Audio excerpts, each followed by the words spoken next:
Assalamualaikum warahmatullahi wabarakatuh. Kami dari kelompok 8 ingin mempresentasikan tentang tata kelola yang baik Bank BNI Syariah Cabang Tanjung Pandan. Saya Febiolanda, NRP 1840-131. Saya Peren Fazera, NRP 1840101030. Saya Ningsisa Putri, NRP 1840101051. Saya Riki Rahim, NRP 1840-162.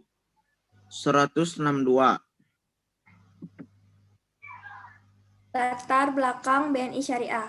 BNI Syariah adalah bank yang menjalankan kegiatan usahanya berdasarkan prinsip syariah yang terdiri atas Bank Umum Syariah dan Bank Pembiayaan Rakyat Syariah. Prinsip syariah adalah prinsip hukum Islam dalam kegiatan perbankan berdasarkan fatwa yang dikeluarkan oleh lembaga yang memiliki kewenangan dalam penetapan fatwa di bidang syariah.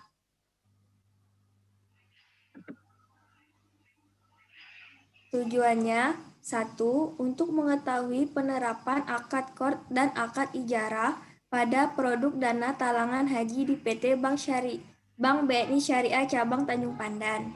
Kedua, mengetahui penerapan akad ijarah serta fee atau ujrah pada produk dana talangan haji di Cabang Tanjung Pandan sudah sesuai atau belum dengan Fatwa DSN dan MUI.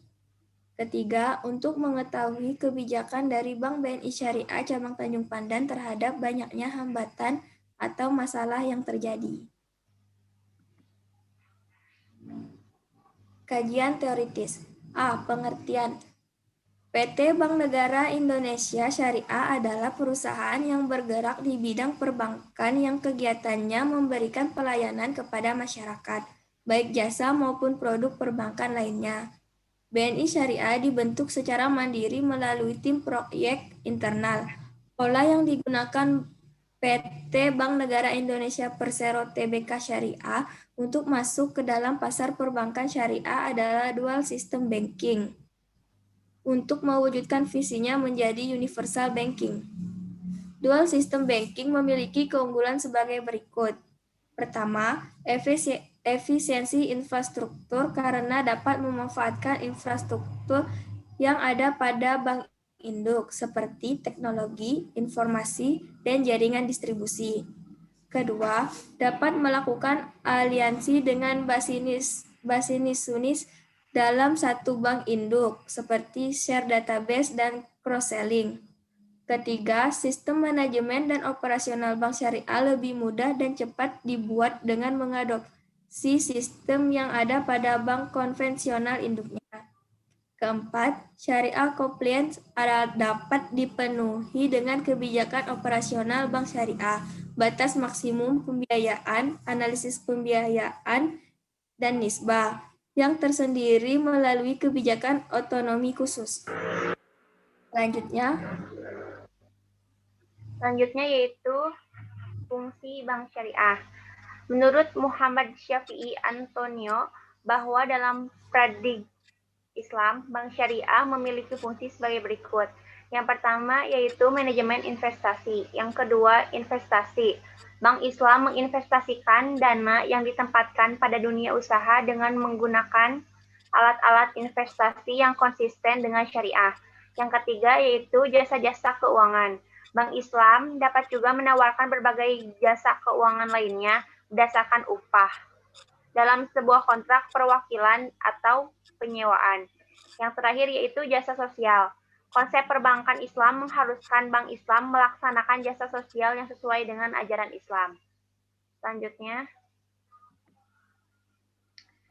yaitu produk dan jasa. Menurut Askaria dalam bukunya Akad dan Produk Bank Syariah, produk dan jasa keuangan syariah yang ditawarkan Bank Syariah di Indonesia cukup bervariasi. Produk dan jasa tersebut meliputi produk dan jasa untuk yang pertama yaitu pendanaan, yang kedua pembiayaan, yang ketiga jasa perbankan, yang keempat jasa produk, yang kelima jasa operasional, dan yang terakhir yaitu jasa investasi.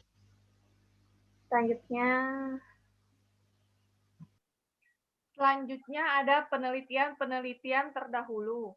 1.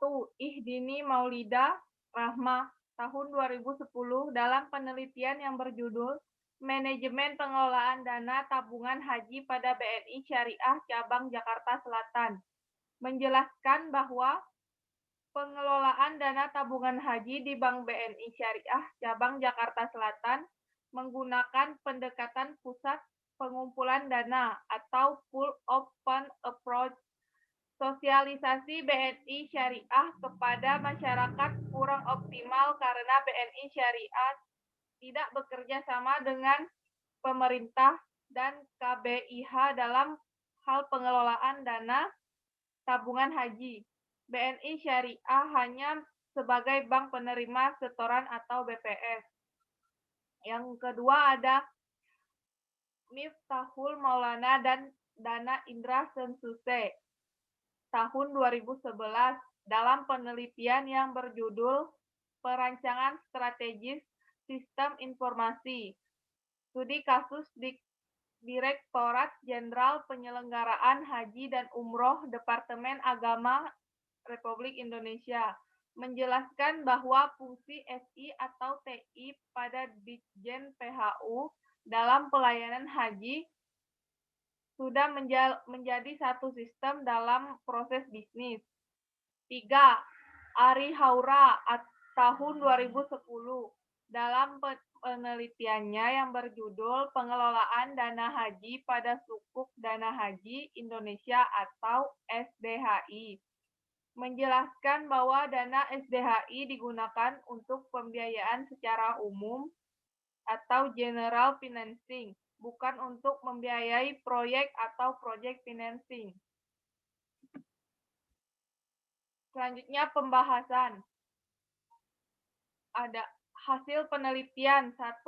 Penerapan Good Corporate Governance pada BNI Syariah Cabang Tanjung Pandan.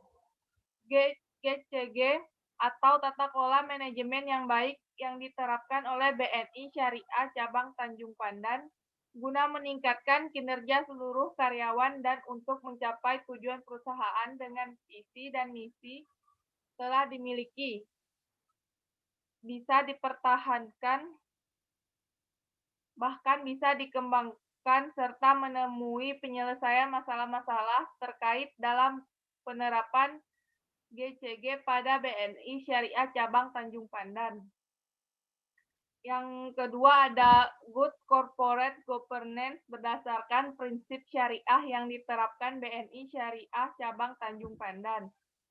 Berdasarkan wawancara kepada 3 informan, BNI Syariah Cabang Tanjung Pandan telah menerapkan sidik, amanah, patonah, dan tabligh pada setiap kegiatan pada bagian kerjanya masing-masing. Hal ini diterapkan di awal ketika menetapkan kebijakan-kebijakan terkait rekrut karyawan baru. Perekrutan akan melihat tingkah laku, etika, serta latar belakang pada calon karyawan agar sesuai dengan visi dan misi bank. Menerapkan prinsip syariah ini sendiri agar terjaganya kepercayaan oleh seluruh stakeholder dan menjaga nama baik BNI Syariah ini sendiri di mata masyarakat dan yang menaungi seperti Bank Indonesia, OJK, dan Dewan Syariah Nasional atau DSN. Yang ketiga ada faktor pendukung dan penghambat penerapan Good Corporate Governance pada BNI Syariah Cabang Tanjung Pandan. Rahmat Putrado selaku Brand Internal Controller mengatakan bahwa sejauh ini masalah-masalah yang terjadi pada BNI Syariah masih bisa diatasi dengan cara demokrasi dengan mencari titik tengah dari setiap problem yang dialami karyawan dalam menjalankan tugas dan mempengaruhi margin perusahaan.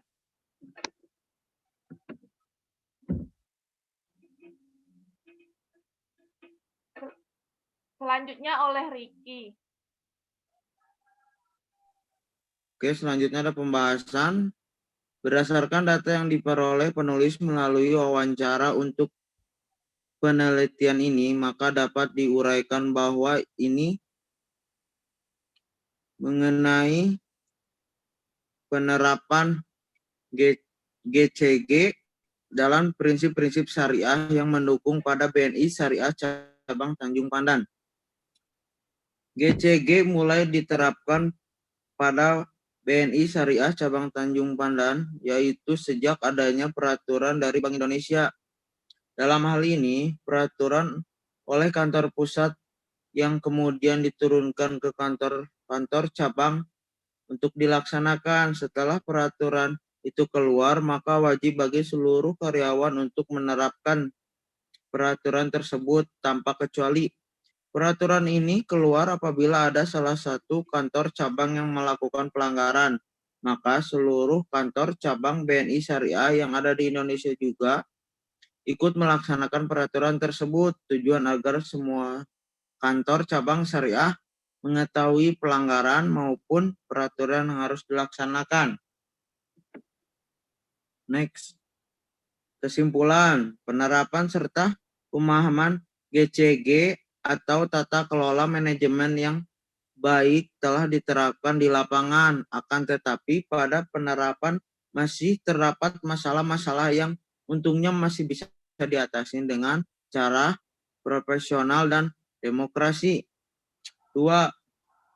Kesesuaian prinsip syariah pada GCG di BNI Syariah Cabang Tanjung Pandan belum sesuai dengan teori dan kenyataan di lapangan.